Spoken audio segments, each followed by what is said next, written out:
This week, we talk about the world's most elaborate and mysterious internet puzzle, Cicada 3301.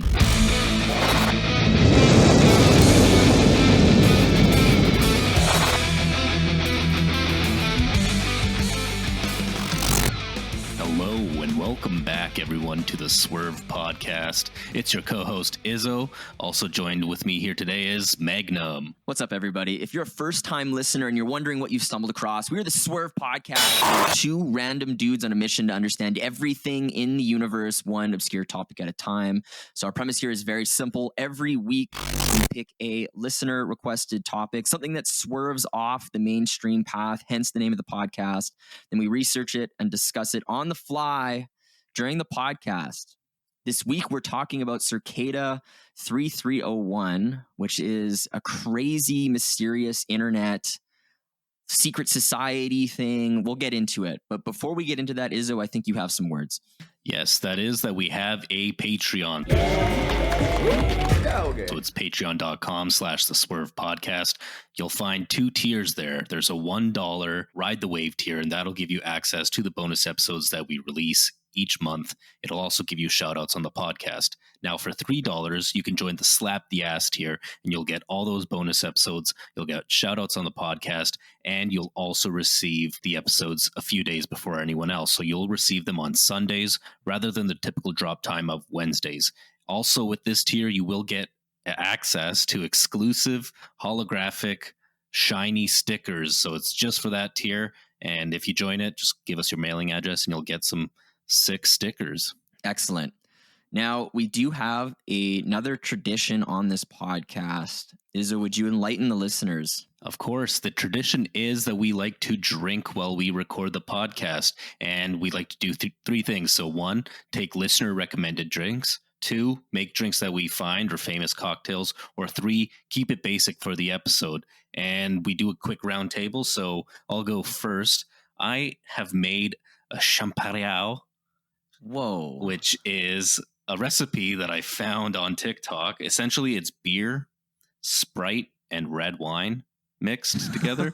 And it's a north coast of Portugal drink. And I've made it here. So it's mostly beer, a little bit of Sprite, splash of red wine. That's very weird. Is it good? It honestly just tastes like a watered down beer with like a little bit of red wine, a hint of it. But like on a summer's day, if you don't like beer or you don't want the strong taste of beer, I could see myself drinking it. Yeah. Excellent. What about you? What do you have? So I got a pretty weird one today. Check this out. So it's called the Alabama Slammer. So this is a weird one. So this is Southern Comfort. It's Southern Comfort. I don't even remember what the fuck I put in this. Southern Comfort, amaretto. I put vodka. Usually people use a gin. I just used vodka because that's what I had on deck. And then orange juice. Oh, and grenadine. So There's a lot of ingredient and a lime. There's a lot of ingredients in it, but it's actually very, very delicious. It's like I don't know, you can see the water glistening off the glass because it's a hot day right now. So it's a nice little summer drink. It's got it all. It's good. It's very good. Alabama Slammer? The Alabama Slammer. Okay, it's like an Alabama sunrise. That's what it looks like. With the maybe orange they could juice be and very the grenadine. similar. Yeah. Could be similar. I heard Alabama Slammer. Maybe a sunrise is the same. So for listeners who are wondering, we post our drink recipes on our Instagram and Facebook and Twitter. So if you're interested in these recipes, you can follow us there. Having said that, let's hop into the basics here.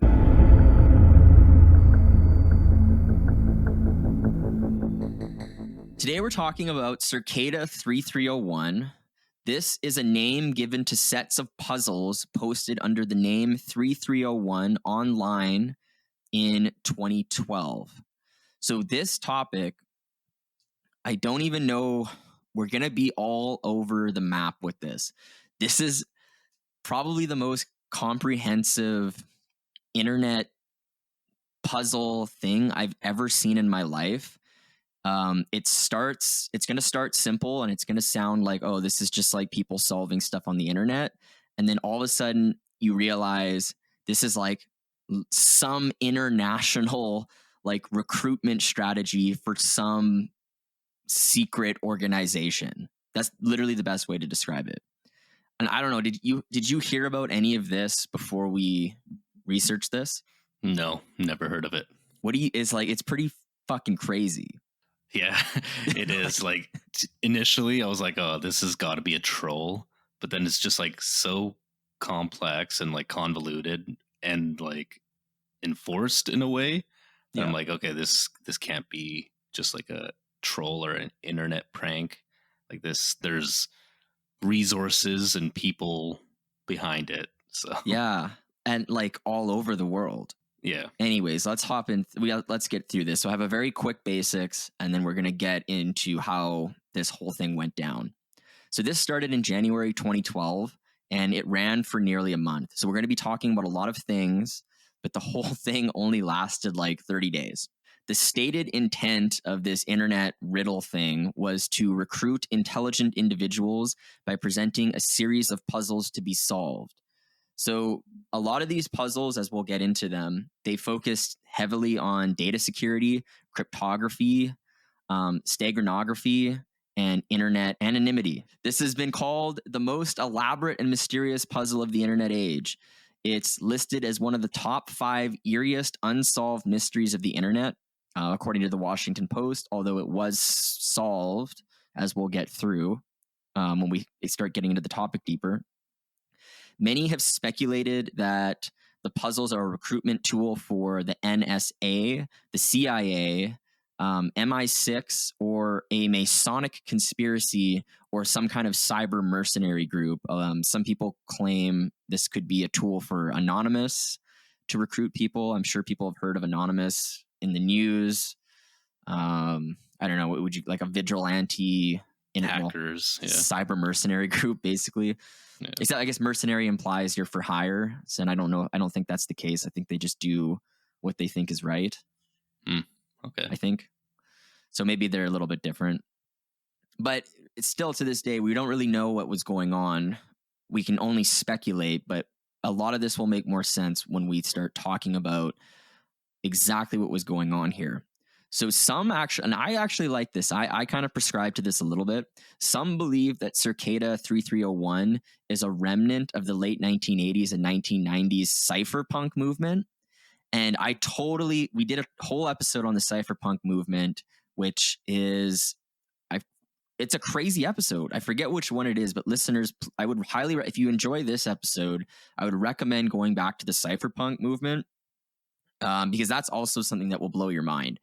But it highly tied into that, like the idea of using encryption, and like anti-establishment, free speech kind of stuff. Like I kind of got all of that from this, especially towards the end when they start describing, like, I don't know, like some of their ideology, like the Cicada 3301. Like it totally reminded me of the cypherpunk thing. So I wouldn't be surprised if like it had something to do with that.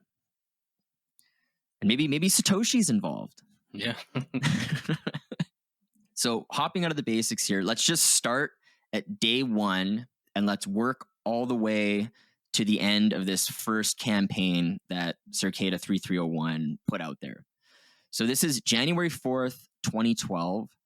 There's the following message appears on 4chan in a black and white text image. And this is what the image said, quote, "Hello, we are looking for highly intelligent individuals. To find them, we have devised a test.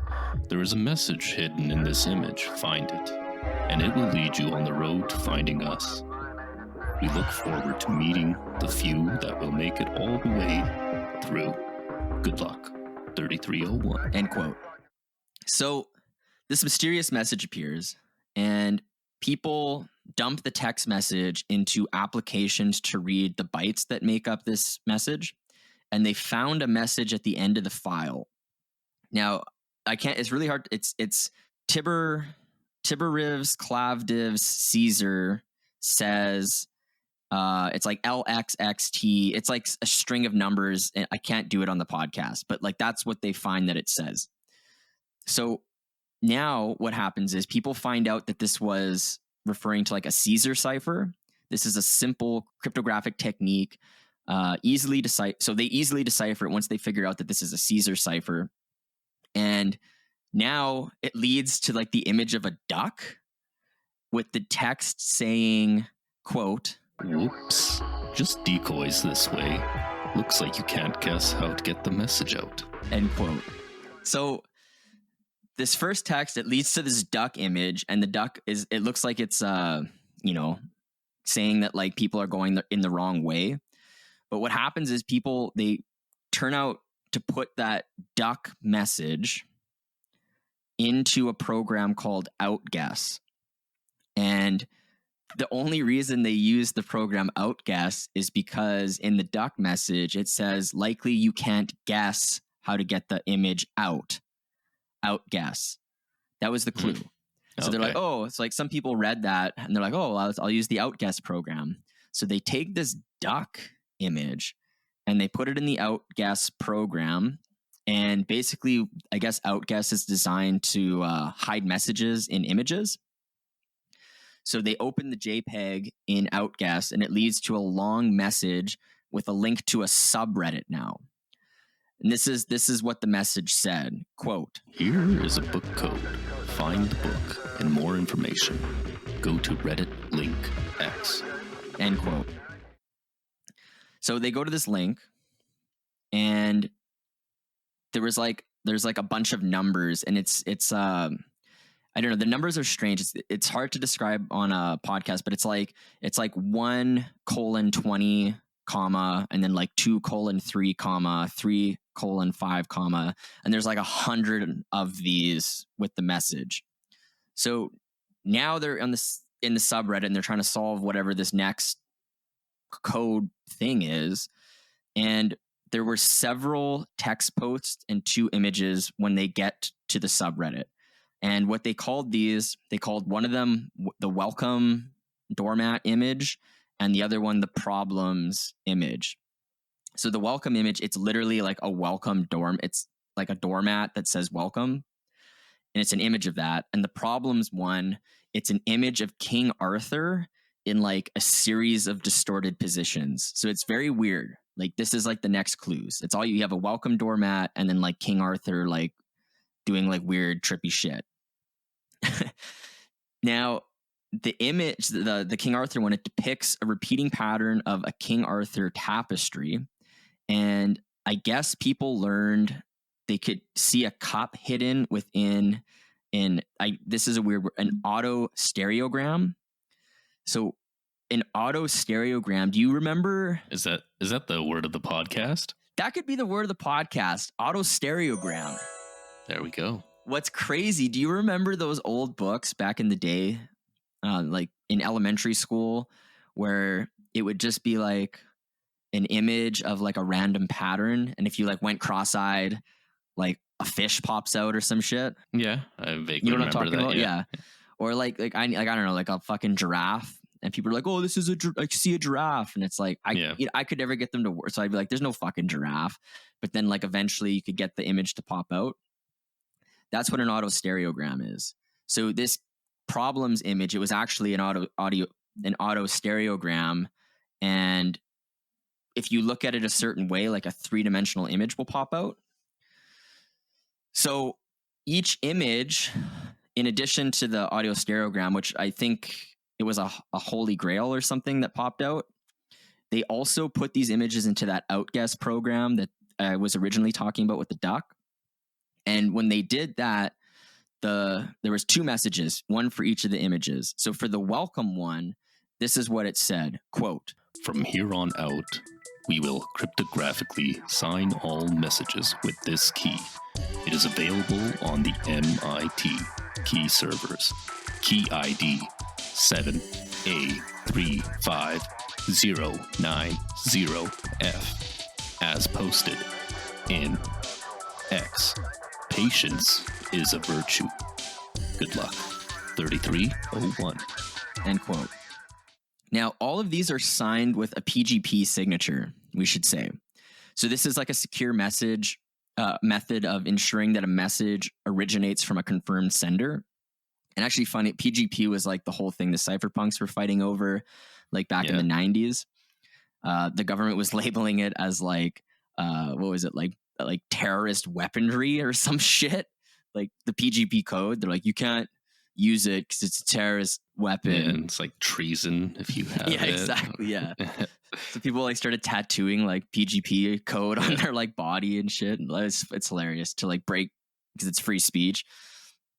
Anyways, so basically the point I'm making with the PGP is like, there's no way someone can like fake being 3301 or 3301. Like if you have that PGP key, you can confirm that it's coming from who is this person, whoever's saying they're 3301, it's coming from them. Okay. So that's important to know for all these messages. Because otherwise you could have people just make fake shit and be like, oh, this is part of the internet puzzle, but like it's not. So you need a way to confirm. So with the other one, this is the problems image with the King Arthur. When they put that in Outguess, it said the following, quote, "The key has always been right in front of your eyes. This isn't the quest for the Holy Grail. Stop making it more difficult than it is. Good luck, 3301. So like, I don't know. Let's just pause Izzo for a second. What, like, these are some pretty cryptic messages. Like, what are you thinking when you like? What the fuck is this? I don't know.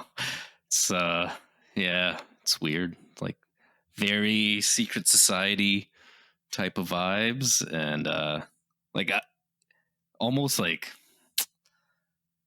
I don't know, like dark web things where it's just like this is how you get, I don't know, converted into like Satanism or like join the dark side or like this secret society that runs everything. I don't know. It's just yeah, very, very weird. Yeah, it reminds me of the Matrix when Neo is like on the computer and then it's like follow the rabbit. And he like sees some chick with like a rabbit tattoo and he like follows her to like this like cyberpunk like goth bar, and like then like Morpheus is like he like meets Morpheus. I wonder if it was like that. Like Yeah. That's a good callback. Just like all this like fucking cyberpunk shit. That'd be so, yeah, I don't know. But it reminds me of that like 100%.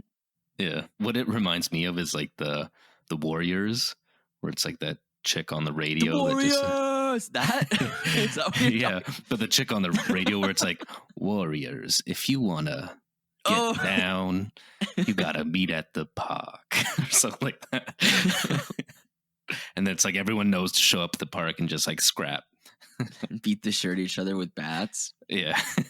Dude, that's fucking awesome. That movie is hilarious. Anyways, we'll digress. So what's interesting with these two images, they get these cryptic messages that are creepy. like here's the other thing too. It could just be someone like trying to lure you into like some like fucking like gay shit, like some like you know, like Pulp Fiction or like the Gimp or something. Like you don't know where this is gonna lead. Yeah. So like you're playing with fire. Like this is the internet, right? Yeah, that's you might true. get trapped and like meet the Gimp. You know, I don't know. You know. So, anyways, yeah. Also, like 2012, the year that the world was supposed to end, is just like, oh yeah, maybe my survival is dependent on being one of the smart ones. Yeah, exactly. So there was two other clues actually that you wouldn't expect, or at least I wouldn't expect, because I don't fucking solve puzzles. So yeah, this guy's the two Reddit names who posted this were it was Image Goon Nib and Cage Throttle Us. So just keep that in mind because that'll come up later. But those are the names of the Reddit people that posted these images that were deciphered. Now, the other thing, the subreddit header contained a sequence of Mayan numerals. And Mayan numerals, listeners, you're not going to be able to know what I'm talking about, but what they look like, it's just lines and dots. And they use that to represent numbers. So you have like weird lines and dots, and that's how you make numbers using that. It's kind of like Roman numerals, but instead of like things being well, I don't know, like vertical, like it's like horizontal is what it looks like. So anyways, this sequence of Mayan numerals, it turns out to mean 10, 2, 14, 7, 19, 6, 18, 12, 7, 8, 17, 0, 19. And if you convert that to Arabic numerals, or sorry, if you convert it to Arabic numerals, those are the numbers that the Mayan numbers mean. And what's interesting, the number 0 in Mayan looks like a cockroach, doesn't it? Yeah, or Or a like football. like nigiri sushi. It's like the little bit of rice and the salmon on top. Yeah. Yeah, it looks like, yeah, it's kind of weird. I'm like, why would they use that as 0? Like, what the fuck? Yeah, that is funny. This little piece of sushi. It's like, it'd be like if the like an Arabic numeral is like what we use. It's just like like a Pac-Man or something. Like, Yeah, it doesn't make any fucking sense. Or These a 1 Mayans- is just like a hot dog. Yeah. It's like wingdings. Like, this is what the Mayan, like the ancient Mayan civilization, they like use wingdings. Hot dog. So anyway, so the subreddit title was also strange. It was A2E7J6IC78H0J. Now, this matched the number sequence of the Mayan numerals. People found out. So if A is 10, each number could be replaced with their position in the alphabet, and the numbers could just be left the same. So like I was saying before, in the Mayan, like the first letter was, or sorry, the first number was 10, and then in this other title, the first letter is A, so they're just swapping that shit out. And if you do that for all the letters, you get the following sequence. It was 10, 2, 14, 7, 19, 6, 18, 12, 7, 8, 17, 0, 19, 7, 14, 18, 14, 19, 13, little piece of sushi, 1, 2, and little piece of sushi. Now, this number sequence was converted to letters. This is like the thing. Like, I would just never think of this. Already, if you're confused, listeners, yeah, we are. Like, I'm just going through what they did. Now they make like A equal to 0, and they get the following sequence of letters. So basically, to that number sequence, they just use letters now, and you get, I don't know, it's like K. Well, I'm not even gonna you can't even read it. It's KCOHTGSMHIRA Thoth Ot Nab Ka. Now, with that, this was the key to problems mentioned earlier. It was the key for what's called a Vigneri cipher. So each letter of the cipher text should be shifted in the alphabet by an amount of places given by the corresponding value in the key. Characters other than letters, so spaces, commas, quotes, etc., should be left untouched. The shift key is repeated until the code of the line and reset at the start of each new post. So we don't even need to know what that means necessarily, unless you want to. But if you apply that key to the message that was given in the problems thing when they put it in outguess, you get the following decrypted message. And this is what it read, quote, King Arthur was at Caerleon upon Usk, and one day he sat in his chamber, and with him were Owain, the son of Irin, and Cainan, the son of Caeldono, and Kai, the son of Cainer, and Gwenhavla, and her handmaidens at needlework by the window. And if it should be said that there was a porter at Arthur's palace, there was none. Gwyndewyn Gavilava was there, acting as porter, to welcome guests and strangers, and to receive them with honor, and to inform them of the manners and the customs of the court. End quote. So what's interesting about this, like already, like I don't even know what the fuck's going on. But what's cool, the first letter of each line of that deciphered message turns out to be the key from earlier, that KCOHTGSM Hiratha Thought Nabaka. It's the first letter, right? The K, King Arthur, C, Chamber, O, of Claudio, or whatever the fuck. So you see? Yeah. So there was like a longer message than. There's a longer message. There's and it's, But what happens is, it turns out that this text was from the Mabinogion, the Lady of the Fountain. Now, the Mabinogion was first fully translated from Welsh into English by Lady Charlotte Guest. I don't know who she is, but Lady Charlotte Guest. 3301's Reddit usernames turn out to actually be fucking anagrams. So if you remember, I was saying it was like Imagoon Nib and Cage Throttle Us. Those were the subreddit names of the users that posted the original photos. It turns out the image Nib, that's Mabinogion, and Cage Throttle Us, you can take those letters and rearrange them to be Charlotte Guest. Okay, yeah. And it all matches. You see? Yeah. It's all coming together now. So this is very interesting to me. And someone figured this out. So like things are coming together now. So let's continue. So what we're going to come to next, out of all of these puzzles, a phone number emerges. And this is how this went. So let's just to recap what happened. There's a weird cryptic message on Reddit. It turns out to be a duck.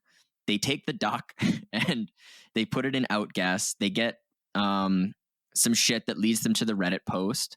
And the Reddit post has like weird usernames, and those two, like the welcome image and the picture, the problems King Arthur message. And we've decoded it, and now here we are. We have like some weird Shakespeare shit that's being said. So they have a book now, and the book is that Mabinogion, the Lady of the Fountain. So they need to apply a book code. And in a book code, each letter is encoded with two numbers, a line number and a character index in the line. So applying the book code to the text with the full stops removed gave the following string of text. This is what happens when they apply this book code to this book. It says, quote, "Call us at US telephone number 21439096008. So here you go. They get this phone number. It emerges out of this thing. You know, it would be actually hilarious if I just put like I should have done this. I should have put like a friend's phone number there as a prank. Someone would have fucking like sent dick pics or something like that. For sure, whatever this number is, I don't know if it's still in existence, but like someone's sending a dick pic to it because this is the internet. Am I wrong? Yeah. Don't do that. I'm not advocating that, you fucks. It's my number. All the dick pics come to me. Shit. It's like 7,000 dick pics. I gotta collect them all. So this is crazy to me. So this all leads to a phone number. So people trying to solve this, they call the phone number and they get a message on the other end. There's like a voice message. And this is what the voice message said.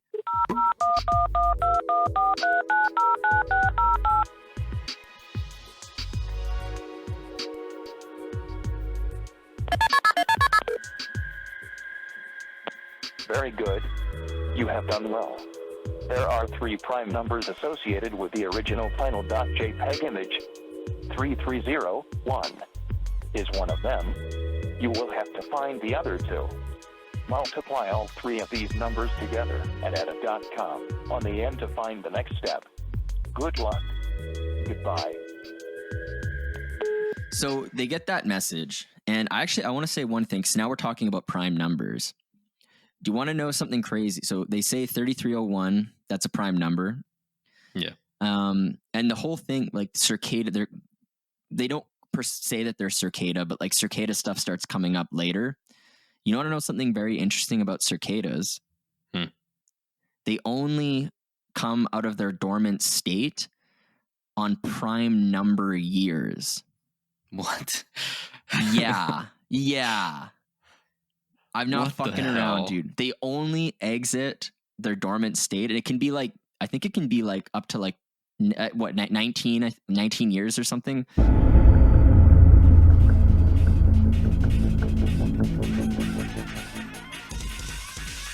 Before we continue the episode, if you're enjoying our puzzling internet podcast, the people you hang out with probably will too. Do us a solid and please pass on this episode to your social media friends on Facebook or other platforms. We would definitely appreciate your support.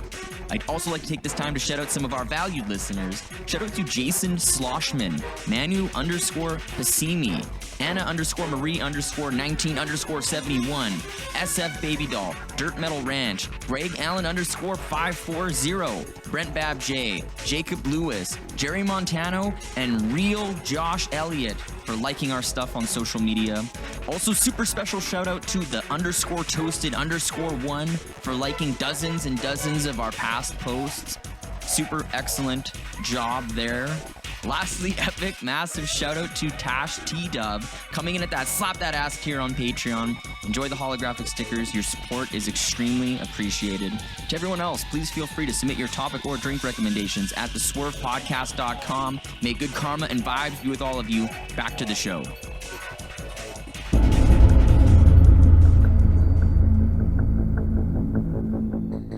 Like, it can be like that long. So they come out at like 7. Like, I don't even know, like 13's a prime number, 17's a prime number, 19. They only come out at like, when you have all these cicadas fucking around and they disappear, they're not going to come out the next year or year 2. They'll come out year 3. They won't ever come out year 4. They might come out year 5, not year 6 for sure, 7, not 8, not 9, not 10, 11, not 12. Like, you see what I'm saying? Like, yeah, they only fucking reemerge on prime number years. It's like the most ridiculous thing that I don't understand, because what that means is whatever evolutionary process selected for that dormancy mechanism has like a fucking internal clock of that recognizes prime numbers somehow, which is insane. Okay, so we are in a simulation, essentially. That's what I've been saying. Like, what the fuck? Yeah, I don't know how else you could explain that.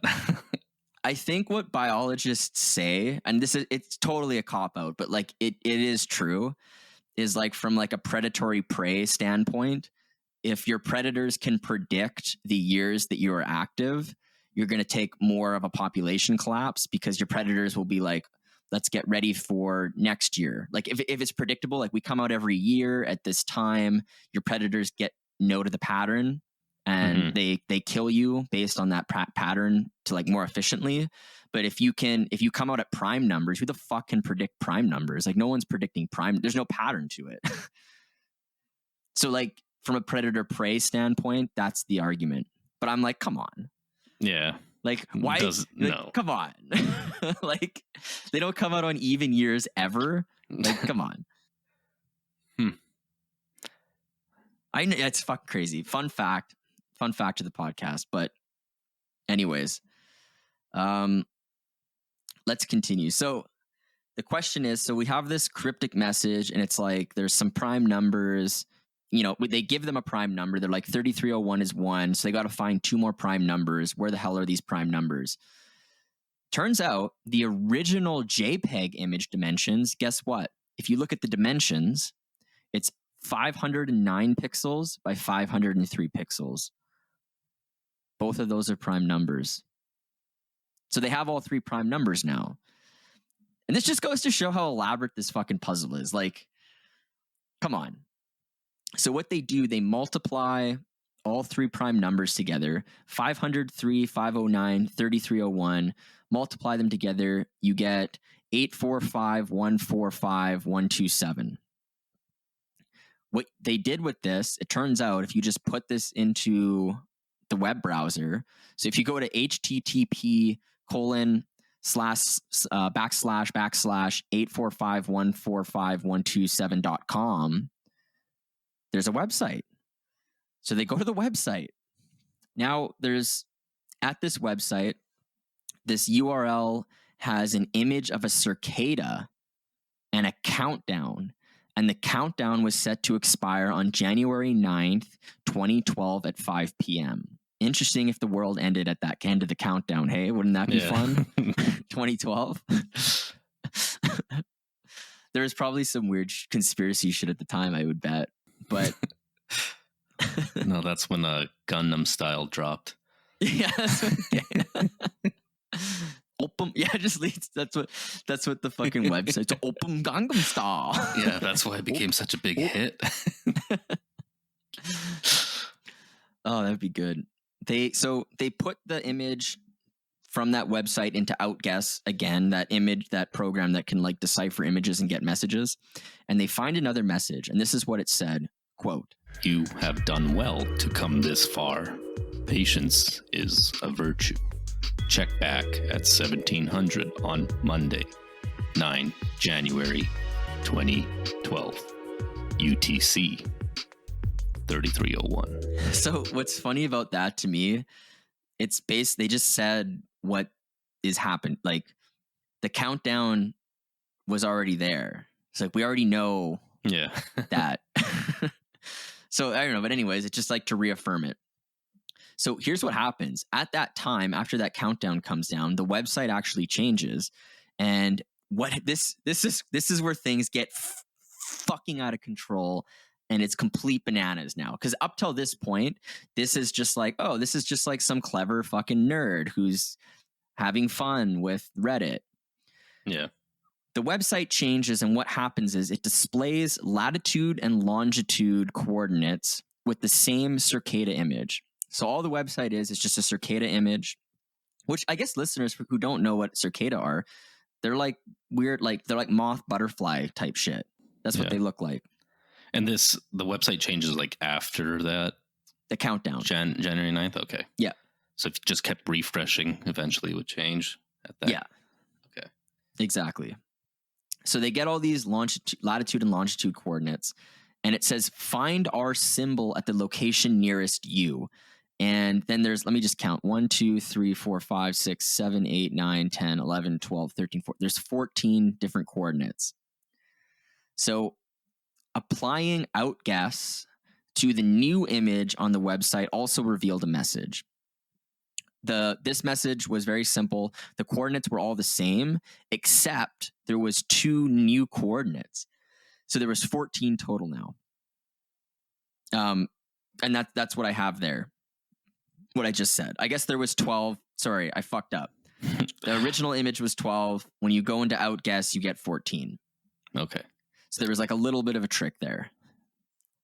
Really, which isn't it just seems like any image you get, put it into outguess. Like it's not really a trick at this point. But here's what happens. This is like a global QR code search that emerges.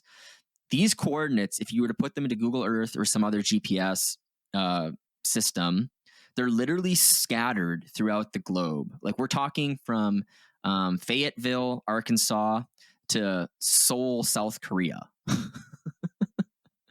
And let's just pause here for a second. Izzo, I have a map in the notes. What are your thoughts on this? Like, look at where all these coordinates are. Yeah, a bunch of racists. What? Yeah, that's what I get from this map. There's no coordinates in South America or Mexico, no coordinates in Africa, no coordinates in the Middle East, and like no coordinates in Asia except the ones in Korea.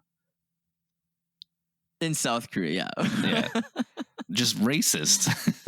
All right. Like, okay. Hot take. Yeah, we're going to stick to North America, Europe, Australia, and Korea. It's just like this is like the KKK, like fucking like we got a new cyber guy. It's like the fuck. Yeah, what do you get from the map then? It's all over the place. We got fucking. There's a coordinate in Australia. There's a coordinate in Hawaii. There's a coordinate at Korea. It's kind of near Japan. Europe, North America. Yeah. There's one in like whites only. It's like some subtle message. Oh, that's funny because that's like where you would go. Like you're like, oh, this is like a racist clan. Like, Yeah. like in the next step, it's like, this is some weird shit. Yeah. But anyways, it's all over the globe. Now, here's what's crazy. So this might not be crazy yet because people are just like, oh, there's some coordinates. The people trying to solve this puzzle, they actually organize like a global effort to track down the locations. And what's insane, at each of these locations across the globe, there was a blank white piece of paper with a Cicada logo on it and a QR code. Random fucking locations. Like we're talking like on a street lamp. There's just a piece of paper taped to it with the QR code and the Cicada all over the world. Yeah. It was that's pretty cool. It is. It's fucking crazy. It was like basically at this moment, people realize Cicada is like, this isn't just like a LARPer on 4chan, like LARPing like cypherpunk shit and like, well, I'm Morpheus. This is like a global organization because all around the world, there's someone went around and like physically at these coordinates put a blank piece of paper with a QR code and a Cicada. Yeah. I mean, it could have been outsourced. Could have. Yeah. Could have. Like a Craigslist ad. Like, hey, if you're in Hawaii, post this on this lamp, take a picture and we'll send you $5. Like, yeah, I was going to say like a Fiverr ad. Yeah. Like, yeah, it could, that very well could be, but it's insane. It's fucking insane because it would be hard because it has to be at the exact coordinate is the thing. Yeah. Which could be that, like, it's interesting. So basically, so now we have poster book codes is what we're going to talk about. So the QR codes from the posters around the world, they contain URLs to JPEG images on that website 845.145.127.com. So for example, if you were to take one of the QR codes was in Paris and it led to that website, but then there was an image associated with that specific QR code. So each web page had an image of a Cicada again, with 3301 at the bottom. And then on the top, there was text that was written and it said everywhere. So it was like a black image, and then a white Cicada, and then everywhere on top and 3301 on the bottom. Yeah, now, more like everywhere the whites live. I'm just gonna stick to that. It's like, what's that? Like, it's like some like Charlottesville fucking bullshit. Like, we're expanding our operations everywhere with an asterisk. Everywhere. What's that movie? That was a good movie. Everywhere All at Once. Everything Everywhere All at Once. Yeah. Yeah. Good movie. Great movie. Excellent movie. The best movie. I would go so far, dude. It's a fucking great movie. Yeah. I would agree with that. Could be.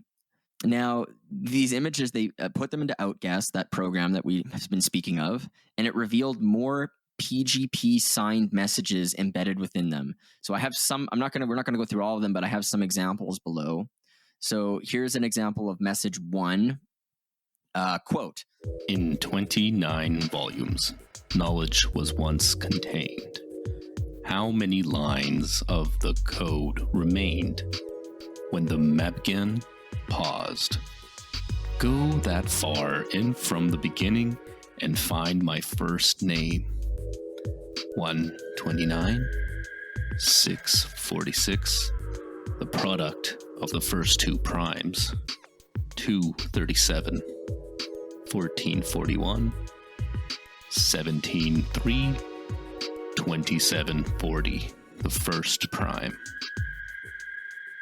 233, 1, 745, 1729, 2131, 1217, the product of the first two primes.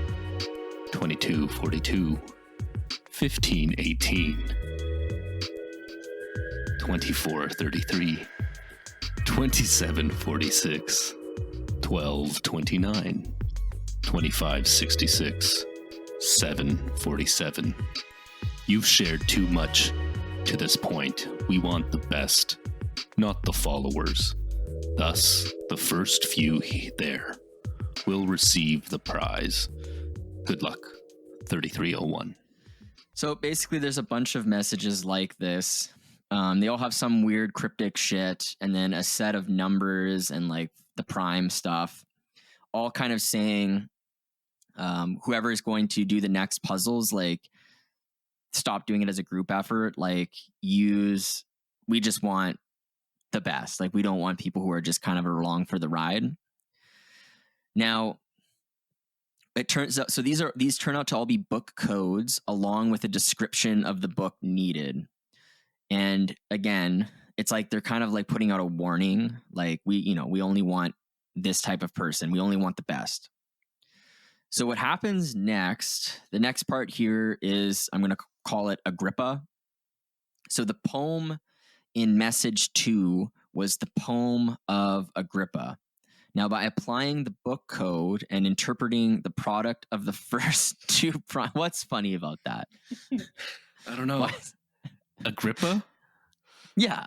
I don't know. I just find that name funny. It reminds me. Yeah. What does it remind you of? Nothing, okay? Agrippa? Yeah. I don't know. It reminds me of a pussy, okay? What? Doesn't make sense. It's just where my brain went. Agrippa by the pussy? No, it's like, oh, what is she? Oh, she's Agrippa. I don't know. I don't know. I'm not down with the times.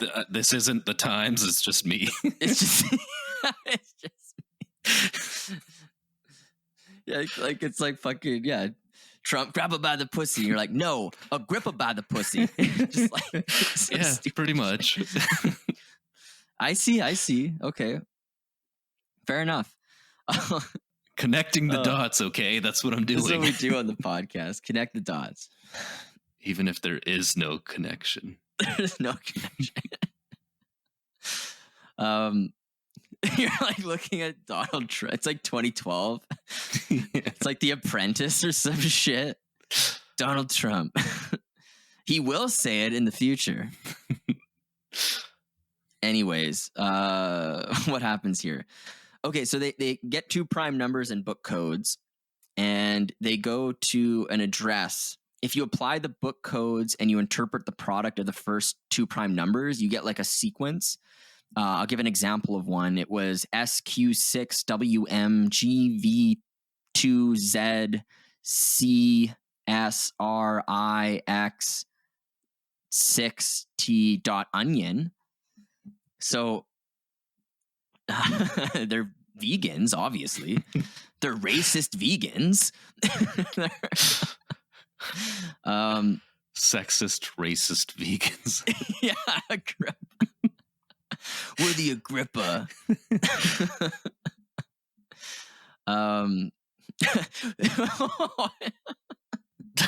Did you get it now? Or? No, I just think it's like Cicada 3301. Wait, was the storming of the Capitol on a prime year? Wasn't it? I have no idea what prime numbers are, if I'm being honest. They can only be divided by themselves and the number 1. Oh. Okay. So if it was when was the Capitol storm? Was that 2023? No. It was like 2019, 2019. It was sometime after the whole cerveza sickness. Or in the midst of it, wasn't it? I thought it was like before. Let's Google this, because if it's a prime number, maybe we're onto something here. Oh, 2021. Oh, no, you can divide 21 by 7 and 3. So no, it's not a prime number. No, it's not a prime number. You got away this time, Trump. For the record, we're from Canada. We don't give a shit. Yeah. we have our own problems. Yeah. Our Prime Minister's going through a divorce.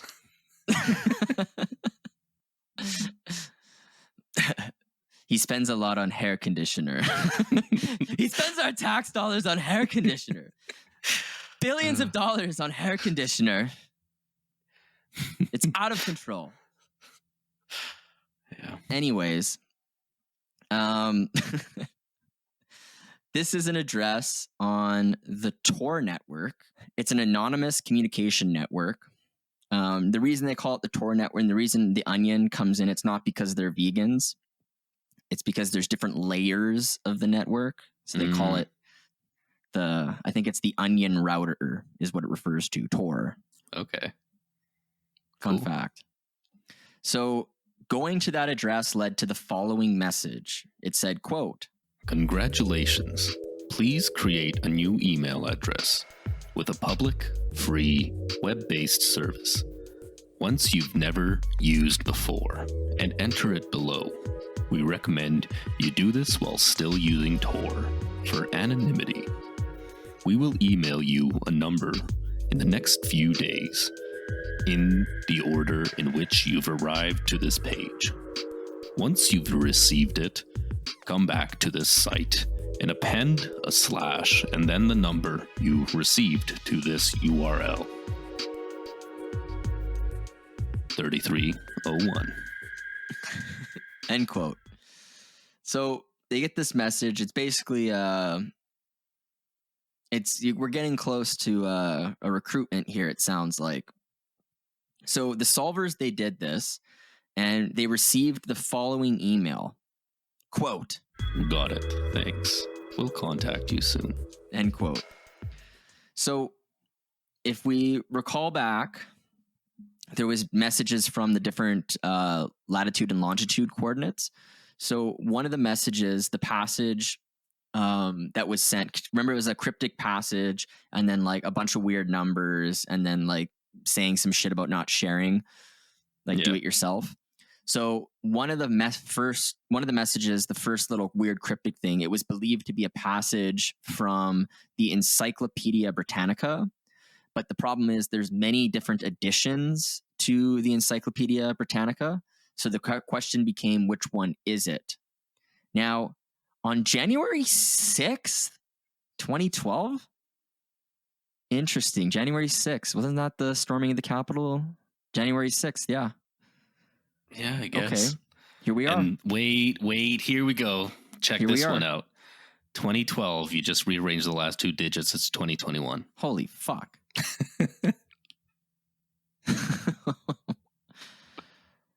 That's pretty crazy.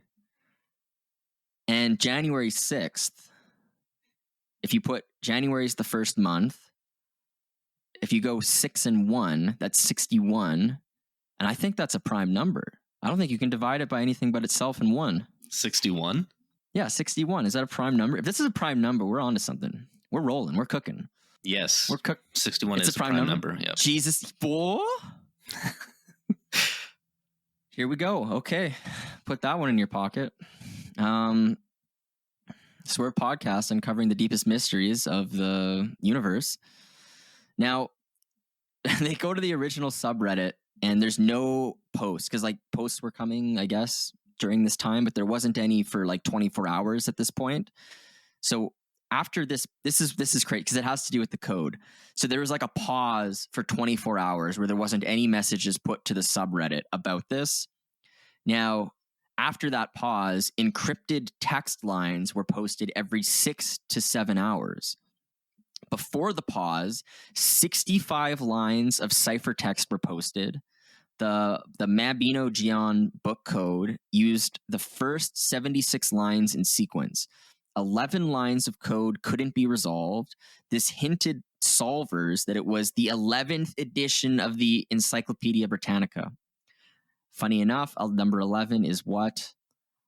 A prime number. A racist, sexist number.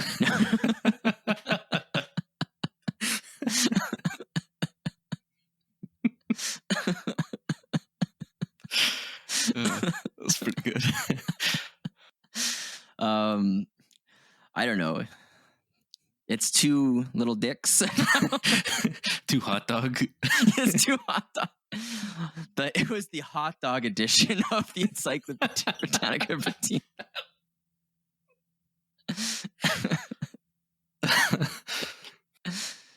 It's just like pictures of people like eating hot dogs, like suggestively. And then like a big X through like, no. Anyways, because it's homophobic. No, I don't know. Anyways, Add so that to the list. Sexist, racist, vegan, homophobic.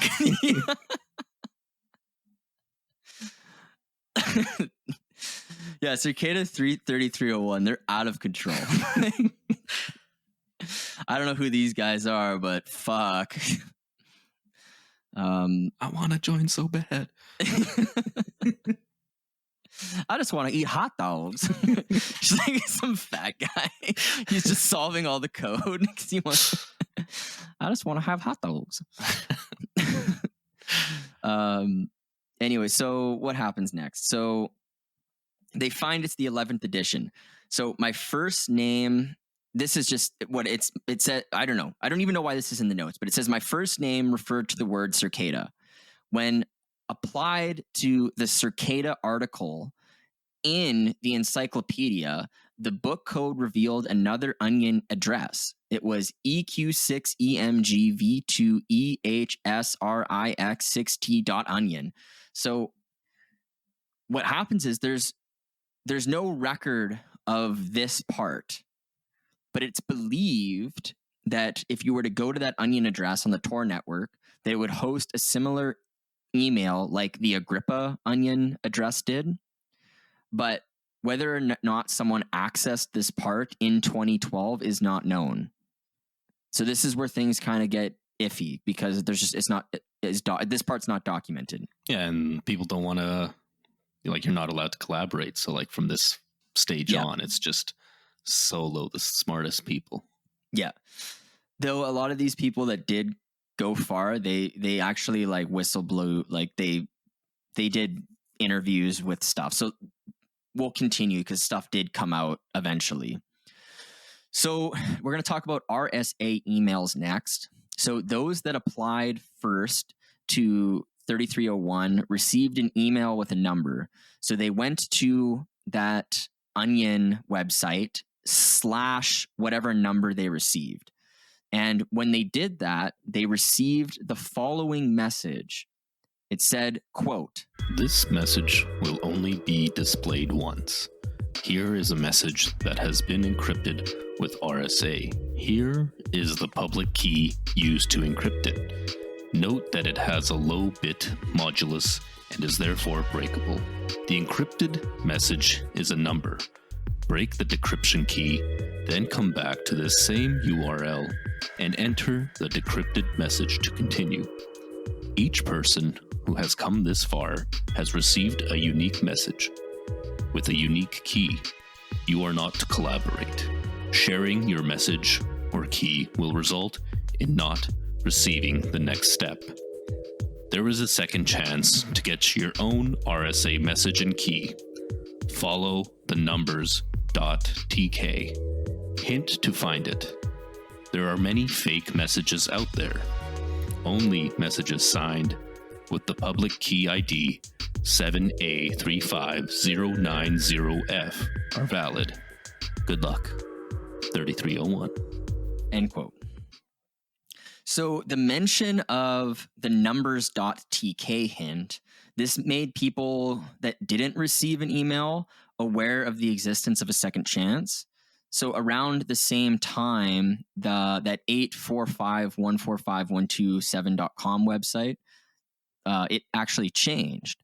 So 3301 offered people a second chance for those not able to submit an email on the Onion site. And there was like another weird like puzzle thing that happened. So like we're not going to talk about that, but there was like another thing that appeared for like if some people wanted this like alternate route to getting into this organization.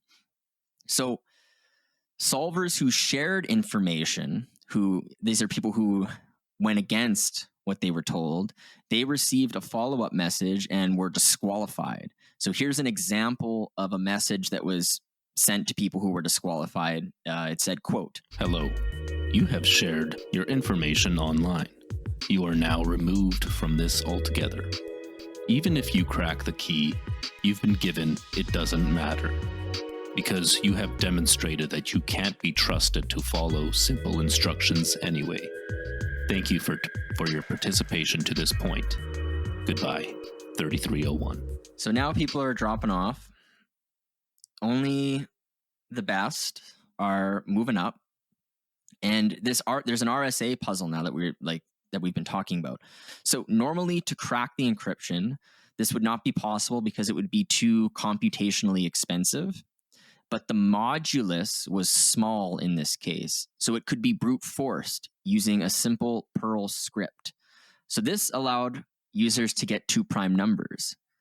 So this is, you remember in the message they were saying like, it gave them the modulus and stuff. So it's like you could actually just, it's like guessing a password. Like say the passwords were only like 4 characters.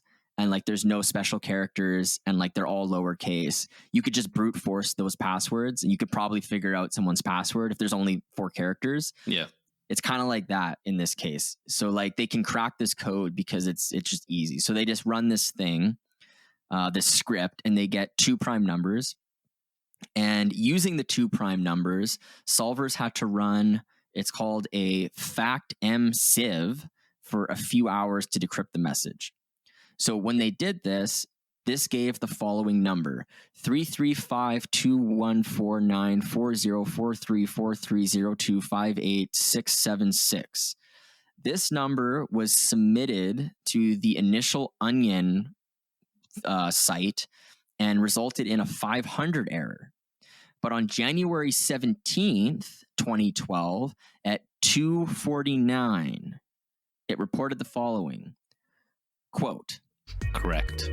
We'll email you." End quote. What's interesting, January 17th, it's a prime number. 117 or 17. Okay. But January 1st. Yeah, even if you did one, I think 117 is also a prime number. So there you go. Things are happening on prime numbers. Probably even that time, 2:49, if you were to convert that into minutes, I bet you it would be a prime number too. What would that be? No, 117 isn't a prime number. Are you serious? 117 isn't. 17 is. 17 is. What does 117 divide by? That's 3. Interesting. Really? Yeah. Into what? Well, it says it can be divided by 1, 3, 9, 13, 39, and then 117. Oh, so it's... Okay. That's interesting. So if you divide it by 3, is that 39? Yeah, it's 39. Interesting. That's one I would never have guessed. Spartan 117. Shout out to Halo. Another connecting the dots. Yeah, didn't Master Chief have like a female AI slave? Cortana? Yeah. Jesus. And he killed different races? Yeah, only ones that weren't white. Like, Jesus Christ. Halo's some shit. Jesus. What this is, so there's another puzzle that comes up next. So they're like, okay, we're going to email you. So they get an email. They receive an email and they're told to go to a certain Onion website using the Tor network. And they go there and each page had a new message unique to each participant. So this is unique now. And an example of one is the following, quote,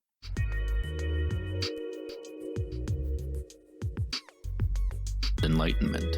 Follow it, and share not. Let the chorus be your guide to the depths.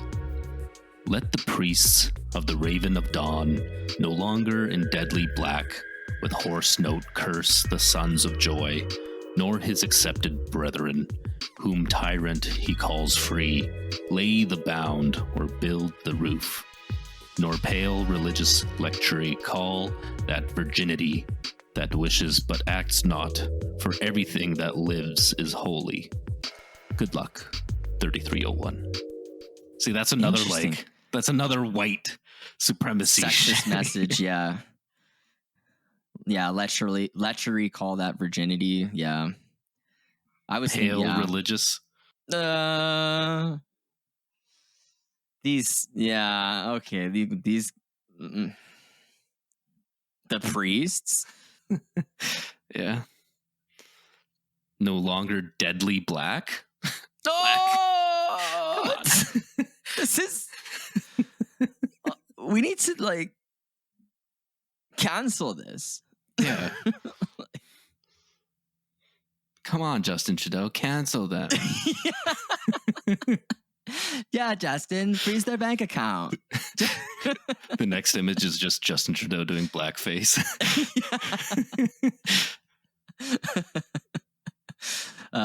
For listeners who don't know, because Canada, no one probably knows shit. Our prime minister has done blackface so many fucking times. It's fucking unreal. It's insane. It's out of control. That's why that's funny. Anyways, what's this next part? So this is a poem. A racist, sexist, homophobic poem at that. And it's included in the PGP sign message. Remember, he refers to chorus.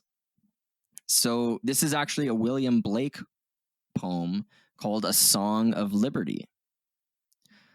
Now, the large PGP message was different for each person, and when decrypted led to a MIDI music file. So the MIDI music file had 2 songs, but did not sound like real musical pieces. They were just like weird noises. It was noticed the second music track encodes the poem. So a MIDI file describes the presses, releases of instrument keys. So thus each tone played has a defined note, which can be encoded as a number and a duration. So each note and duration pair played could be associated with a letter given by the poem. There's a lot there. So like there's notes, and then there's the amount of time the note goes by. So there's like 2 numbers. And using those 2 numbers, you can like put letters to that. Okay. And so this is how they're like breaking down this code. So each note played corresponds to a letter in the poem. So now you can decrypt the rest of the song, because using the poem, you can figure out what the numbers are. And then now that you know what the numbers are, you can just, wherever those numbers are in the MIDI song, you can just put letters to it. Okay. So they decrypt the rest of the song. This is crazy. Like, again, like who the fuck is thinking of this shit? They tried to apply this decryption key to the first song, but it failed. So they shifted all the notes up an octave. So this equates to the addition of 12 half steps in the octave. And they created a new substitution table. And when they did this, they could decrypt the first song. And I actually think in the poem there was a reference to that. It said, where was it? Maybe it's not. Maybe I'm just tripping balls. Oh, yeah. Let the chorus be the guide to your depths. I think because they said the word depths, they were like, oh, what if we make it up an octave? Because maybe this one's down an octave, so let's make this one up an octave. That was like the clue. So when they decrypt the first song, they get the following message. It said, quote, "Very good. You have proven to be most dedicated to come this far. To attain enlightenment, create a GPG key for your email address and upload it to the MIT key servers. Then, encrypt the following word list using the Cicada 3301 public key. Sign it with your key. Send the ASC11 armored ciphertext to the Gmail address from which you received your numbers.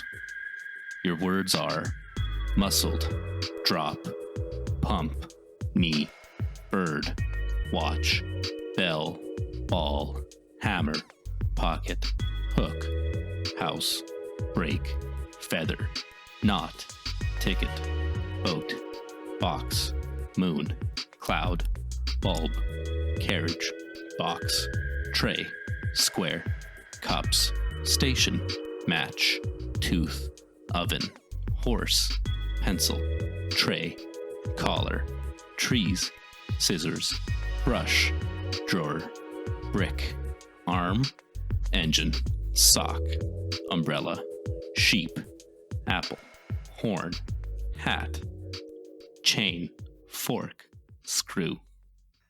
End quote. So each MIDI file contains these 50 unique words, which could be used to output a PGP signed message that could be sent. So now what we're getting to, we're coming to the end here. This is when an invitation is received. So people received the following message on February 6th, 2012. It said the following quote, "Do not share this information. Congratulations. Your month of testing has come to an end. Out of the thousands who attempted it, you are one of only a few who have succeeded. There is one last step, although there will not be any hidden codes or secret messages or physical treasures. There is one last step, although there will not be any hidden codes or secret messages or physical treasure hunts. This last step is only honesty. We have always been honest with you, and we shall continue to be honest with you, and we expect you to be honest with us in return. You have all wondered who we are, and so we shall now tell you we are an international group. We have no name, we have no symbol, we have no membership rosters, we do not have a public website, and we do not advertise ourselves. We are a group of individuals who have proven ourselves much like you have by completing this recruitment contest, and we are drawn together by common beliefs. A careful reading of the text used in the contest would have revealed some of these beliefs: that tyranny and oppression of any kind must end, that censorship is wrong, and that privacy is an inalienable right. We are not a hacker group, nor are we a wars group. We do not engage in illegal activity, nor do our members. If you are engaged in illegal activity, we ask that you cease any and all illegal activities or decline membership at this time. We will not ask questions if you decline, however. If you lie to us, we will find out. You are undoubtedly wondering what it is that we do. We are much like a think tank in that our primary focus is on researching and developing techniques to aid the ideas we advocate: liberty, privacy, security. You have undoubtedly heard of a few of our past projects, and if you choose to accept membership, we are happy to have you on board to help with future projects. Please reply to this email with the answers to the next few questions to continue. Do you believe that every human being has a right to privacy and anonymity, and is within their rights to use tools which help obtain and maintain privacy, cache, strong, encryption, anonymity software, etc.? Do you believe that information should be free? Do you believe that censorship harms humanity? We look forward to hearing from you. 3301. Pretty crazy message. They start divulging some of their ideological beliefs at this point. Seems very highly aligned, like even in the basics when we were dropping the cypherpunk stuff, very much like that. What I like, maybe I'll save it for final thoughts, but like I think there's a little wink and a nod to some things potentially, but you never know. But what happens now, no one really knows what happens after this other than the people that have released this information. So the solvers, they went dark at this point. So some went out and told the story of what happened, but obviously those ones, like, they weren't recruited. So like, you don't know where it goes after that. They kind of just say how far they got and that this is where things are. And this is why we have this information to talk about. But there was a final message, and the final message, it just like comes out on Reddit. So let's say what this final message is before we get out of this. It said the following quote. Hello. We have now found the individuals we sought. Thus, our month-long journey ends. For now. Thank you for your dedication and effort. If you were unable to complete the test, or did not receive an email, do not despair. There will be more opportunities like this one. Thank you all. 3301.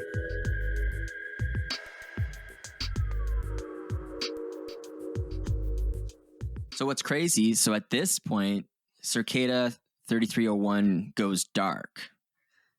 No one hears from them until 11 months later, they actually reemerged in 2013. In like the same time, like January, I guess. Yes. Yeah, around then. So This is where our story is going to end. But they come back a second time in 2013. And actually, funny enough, a third time, I think this challenge is unresolved in 2014. But I don't know. I think maybe we'll go into final thoughts after this. But if listeners, hey, if you like this episode, let us know. We can cover the second challenge and the third challenge. But for now, this is where the story ends. So final thoughts. Goodbye, 3301.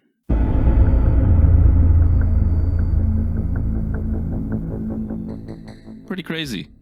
I have no idea what to think because we've made already like links to like racist and like sexist, homophobic. They use wing gangs. And then it's like we've got the people that like share this belief thanks to everyone else. But then it's like, oh, do you believe everyone should? Or do you just believe the whites should have privacy? What are you talking about? That's my final thought. I don't know if they're a racist group or not. They're like, we're all about freedom and free speech, no censorship, but they might be racist. Yeah. And sexist. Yeah, overall, I don't know like what to make of it. It's just crazy that all of it happened in a month. And like between like the first post on January 4th, there was already like people by January 6th that were like just waiting until the 17th, I guess. Yeah. It just like moved pretty crazy. I have no idea what to think of it. It's just out there, completely out there, mysterious, unresolved mystery type. Yeah, that's my take. Like, I just think the whole story, it's completely out of fucking control. Like, how it starts as just like a Reddit thing, and it's like kind of fun, and then it's like there's what got me the most is like when you see across the globe, there's like these 14 like specific coordinates, and like if you can find images of them, like some of them are like at like a bus station. There's just like a random poster like on the wall. And like no one would know what it is unless you were like, if you're just a passerby, you wouldn't fucking know. It's crazy. And then what makes my final take would be, I really, really think that this is tied to some kind of cypherpunk movement. Especially in the end, like when they say like the ideology on censorship, privacy, and security, like this is straight out of cypherpunk stuff. So like, I don't know if this is anonymous per se, or this is some group trying to find people who are good, because all the things require using cryptography and different like ciphers and stuff. Yeah. So it's like you would need to have that skill set already. I really think it has something to do with that. And there's a little nod. I like to think this. I don't know if it's true or not, but it said somewhere, you've undoubtedly heard of a few of our past projects. And I wonder, is this organization, is Satoshi this? Could that be? Because we don't know. Satoshi could be a person. It could be a group of people. It could be a couple people. We don't know. And I'm wondering, like, was this group involved with that at all, given their reliance on like PGP code, privacy, security? They talk about like a cache system. Yeah. I wonder if there's a link to that. And this would have been 2012. So this would have been maybe 3 years after the Bitcoin white paper. Interesting. Yeah. Could make like, point. I don't know, like maybe highly unlikely, but like it's kind of cool. What if it, like, after you solved all these codes, it's just like buy Bitcoin, Yeah. invest in Bitcoin, hold until it's 20 Hodl. whatever. Yeah. You could only sell on prime number years or some shit. But I wonder, because like, or I don't know, there's like other stuff that's come out since then. I just wonder, like, it's impossible to know what this group is, what they're doing. But it's just crazy. It's just crazy. I don't think, like, do you think it is a troll? Like, do you put merit to that at all? Not really, just because of the level of effort that it would require, like just like managing and monitoring all these things. And it's like, if you share a message, you have to like track that person who's shared it. And it's like, okay, well, now you can't participate anymore. Maybe it's not that hard, but for me, it seems like it's just an overwhelming task for trolls to do. But at the same time, it's just like, there's people crazy enough to do it. There's people that can have like 20 people and like do this just to fuck with people. Yeah, just to fuck with people. Yeah, I like to think there's something came of it. Like a lot of the texts that they refer to and stuff, like there's like a libertarian aspect to a lot of it. Even like the poem, it was like a song of liberty. Like it seems to me, and it's the first thing I thought. It was like, because we did the cypherpunk episode and I was like, oh, this is like 100% that. Yeah. Like, I don't think, No, go ahead. I don't think it's like a government organization like FBI, CIA. No, I think it's just like led by the people. And they're like, we gotta have people that can decode and encrypt things beyond maybe what government knows. Exactly. Yeah, exactly. That's kind of the thing I got from it. Because they're saying like tyranny and all this stuff. Yeah. And I mean, that was the whole point of PGP code. And honestly, like that's kind of a part of the whole like ethos of crypto, especially Bitcoin, is like, empowering the individual. So like the individual can always communicate. Like if you're a dissident in an authoritarian state, how can you communicate? You need some kind of communication channel that isn't monitored. That was kind of the push for PGP back in the 90s. And the same thing with like censorship of like monetary financial assets. It's like you can't really do that with like a crypto, especially like Bitcoin. Like you just can't. It's just not feasible. So it gives individuals power, like literally. Which kind of cool. It's kind of cool. Like I kind of resonate with this in the sense that like what they're saying, it's kind of cool that like an entire nation state with like, $1 trillion budget and honestly the ability to just expand their budget at will. With all those resources, you can't stop someone from like sending an email like that's PGP encrypted or like transacting using a crypt. Like all of that power is completely gone. It's like asymmetric. It's an asymmetric defense essentially. So I think it's cool. I don't know where it led. I wish I knew. Like I wish. One thing that I thought was strange though, in that last message, they're not the last message, but one of the last messages, they were saying we don't have any symbol. Like we don't have a symbol. I'm like, well, isn't it like 3301 and a fucking cicada your symbol? Yeah. Like, wasn't that like the symbol the whole time? Like, so there is a symbol, but maybe they mean that's the symbol for like this challenge, but like they themselves do not use a symbol. Yeah, could be. Or like a symbol that would be recognized like anonymous with like the hacker or whatever group. Oh, the V for Vendetta mask thing. Yeah.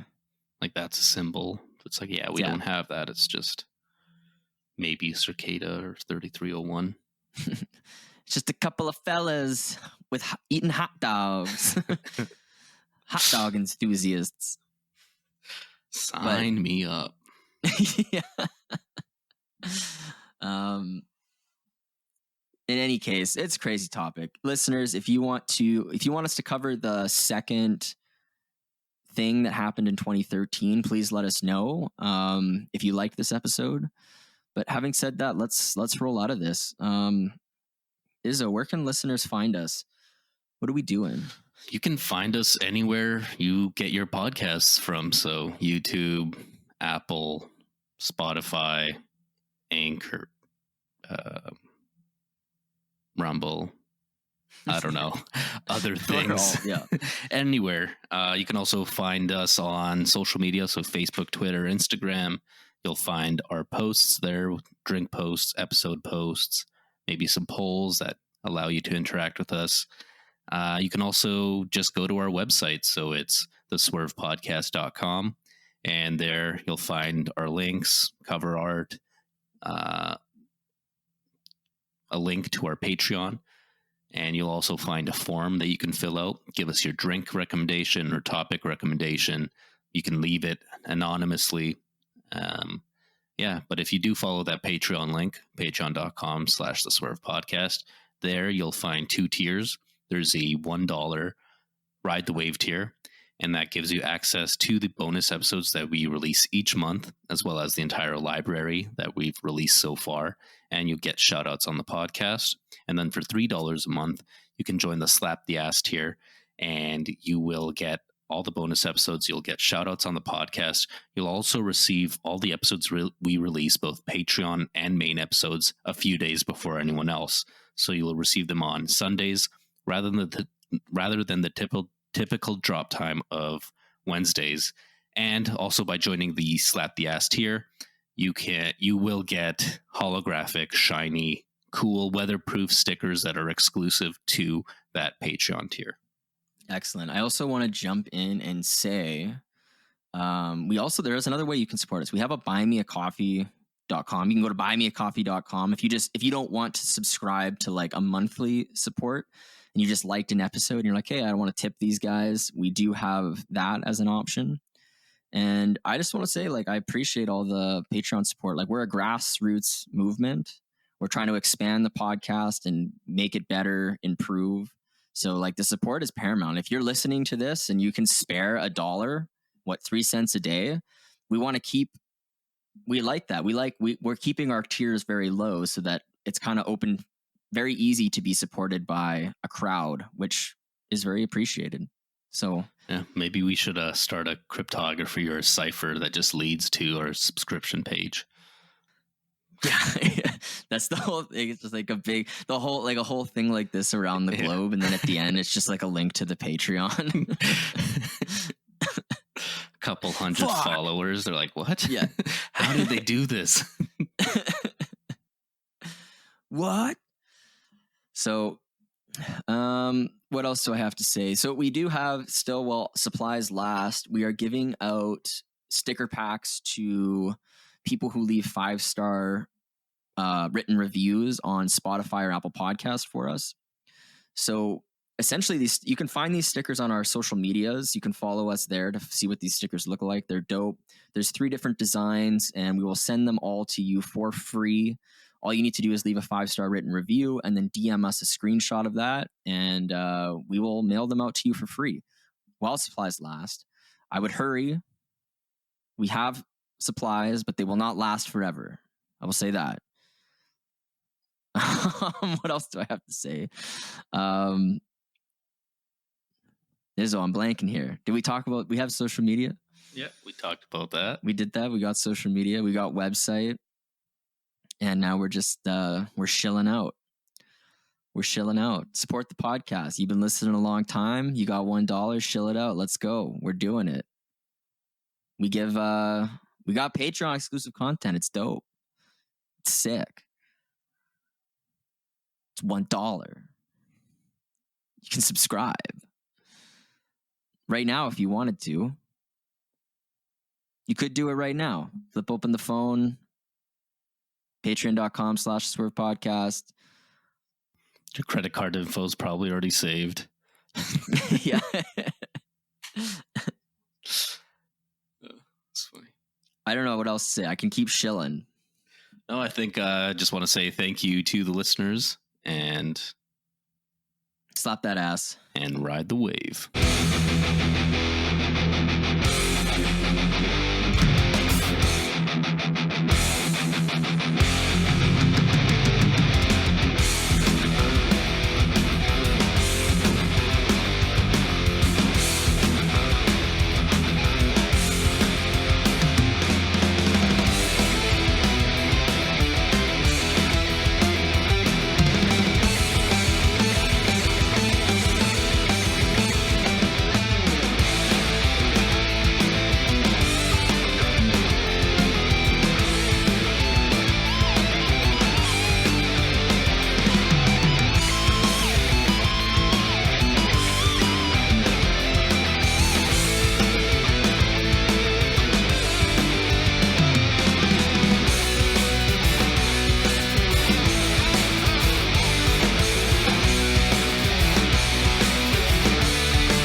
muscled, drop, pump, knee, bird, watch, bell, ball, hammer, pocket, hook, house, break, feather, knot, ticket, boat, box, moon, cloud, bulb, carriage, box, tray, square, cups, station, match, tooth, oven, horse, pencil, tray, collar, trees, scissors, brush, drawer, brick, arm, engine, sock, umbrella, sheep, apple, horn, hat, chain, fork,